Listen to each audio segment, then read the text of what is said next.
All right. Well, I went through my journals and whatnot and said there's one more concept for the cutting room floor that I wanted to go over. This one had a little bit more detail in it. It was hidden in my notes all over the place. This would have been, as you probably saw from the title, about a character called Yin Yang Go-Go, which I'll get to in a moment. I want to talk about the other two first. First is Twilight Sugar, who's a good friend of Yin Yang Go-Go, who's been with her for a while. Twilight Sugar was human. She actually was escaped from being experimented on when Pacific Misfit escaped, and this is the first you would have gotten to see her since then. I originally called her Sugar Baby, and I was like, oh, I can't. I was laughing, going, I can't really call her Sugar Baby, so I renamed her Twilight Sugar. She was basically a special ops climber, specializing in both in all-terrain climbing, and they experimented on her, and she got raptor and jumping spider DNA merged into her human blood. She has 8 eyes, only 2 of which are pretty dominant. The rest kind of fade off of her head, and she has antenna. She can jump pretty far. She has reptilian scales all over her body, and she can cling to walls and see in the infrared spectrum. She's actually a pretty cool character. I wanted to make her pretty subtle compared to Pacific Misfit. And the other character that would have been involved with this would have been Major Icon, who would have been one of the oldest heroes on Mourn, even predating human civilization. She's a member of a race called the Etherites, and she's the last of her race. Basically, she looks pretty human outside of her costume,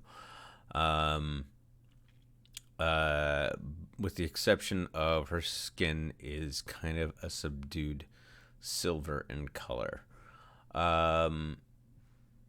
She has super strength, and whenever she uses her fists or if she strikes anything, brilliant bursts of light follow up with the strike. It's pretty cool. I just wish I could have found a way to. And was the one hang up of the whole thing is like I wanted to find a way, but every time I had to describe a fight scene with her, it was just pow, pow, pow. It would have been more effective visually than anything else. She could fly. She's one of the oldest heroics, as I went over, and she also returned to the core aspect of Mourn to retire, because she's been a hero for thousands of years. I mean, literally thousands of years.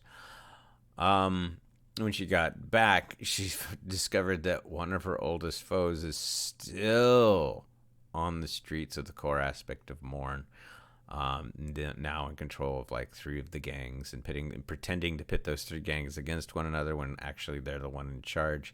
The only one that can hurt this villain is Major Icon and her radiant strikes. And lastly, we get to the star, who would have been my answer to Peter Parker. That's Yin Yang Go-Go. That's her name, literally. She's a doppel, or for some of you, that'd be a doppelganger, but she's a little different. My doppelgangers are a lot different. Yes, they can imitate people for short periods of time, but they can also, through contact, absorb traits from 3 individuals. It's not something that's unknown to them. They willingly do this. She got one ability, which is her ability to use the weapon that she uses, because it would have taken decades of training, but she learned it in almost an instant. That was the first power that she got, and she felt kind of guilty about getting it.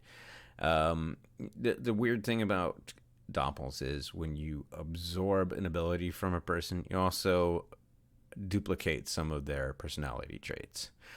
And fortunately for Yin Yang, or as I call her, Go-Go, she's had the ability to just grasp some of the better traits of people. The second person that she imitated things ability from was Twilight Sugar. She got Venom Breath and that's her best friend. And all she got from that was being a better friend. She literally has gotten the best traits. And she's been scared of getting the third one because the third one, when it locks it down, you not only absorb some of the personality traits and abilities, you lock down a portion of that person's psyche. And it's terrifying. She's seen bad things happen to members of her race who do this incorrectly. And that's the whole thing of the book. You know that it's going to happen. And you would have gone through the whole thing going, okay. And I really set it up with Major Icon in the beginning that that's who she's going to get it from, but not how. At the end, near the end, about 3/4 of the way through the book, Major Icon would have perished in Yin Yang Gogo's arms. And it would have led to a couple chapters of just her being uniquely devastated, and Twilight Sugar saying, okay, if you're not going to do this, I'm going to go do this on my own. I got to take this person down, even if it means I just have to find a way to capture them because we can't defeat them without Major Icon's powers, because she was the last Etherite. And Yin Yang Gogo tried to absorb something from Major Icon, didn't feel like she got anything, didn't feel anything. And that would have been kind of traumatic. You wouldn't have known until the enemy had Twilight Sugar in a death grip, and Yin Yang Gogo just struck him from behind, and then it was a huge explosion from a radiant strike. And the whole sad twist of this thing would have been that Yin Yang Gogo sacrificed her own personality to let Major Icon continue. And that's literally what would have happened at the end. Yes, Yin Yang Gogo would have been gone. She switched places. It's my answer to what would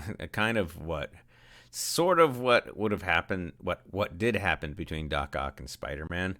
But in this case, it was voluntary. It was, here, I can't, the world needs you. I'm so fearful of what I would become that maybe, what happened was Yin Yang Gogo. And you wouldn't have understood this at the beginning, because when the transition takes place, it was Major Icon just going, I can't believe she did this. And she was uniquely devastated that Yin Yang Gogo had sacrificed herself to make sure that Major Icon could finish what needed to be done. And all the way at the end, it would have been a statue erected to Yin Yang Gogo, thanks to Major Icon. And Major Icon would have said, no, Major Icon is also gone. I will continue as Yin Yang Gogo because I have her abilities. And she gave me a second lease on life. But I don't want to leave home again. And it left room for her to just continue on and uniquely have another story where she might have discovered that she could be somebody else. Not Major Icon, not Yin Yang Gogo, but something else entirely. I wouldn't have dealt with any of the fallout or anything, but Twilight Sugar would have gone. It's like, I lost my best friend. I kept the person that I looked up to in Legends and whatnot, but this thing was just too devastating. And it would have been a really, not a dark ending, but one where the pieces just fell away, that there couldn't be anything. And it would have left Major Icon / Yin Yang Gogo with the unique perspective of, I have to start over even though I've lived for thousands of years. I can't throw this away. But at the same time, I have to understand why her friend walked away. Anyway, that's Yin Yang Gogo in a nutshell. And that is the last episode of the Cutting Room Floor. I mean it this time. That's all I had in my notes. I hope in the future somebody somehow, especially for those first 9, can do something with this. I don't have the energy, the time, the strength. If you have any inquiries, hey, come see me, but this concept stays together. It can't be taken apart piecemeal. I love this world. I love what I've created. I have had the D&D group playing in it for a year and a half, and they seem to like it as well. I hope you guys have liked my take on a superhero universe, and I'll see you all in the near future.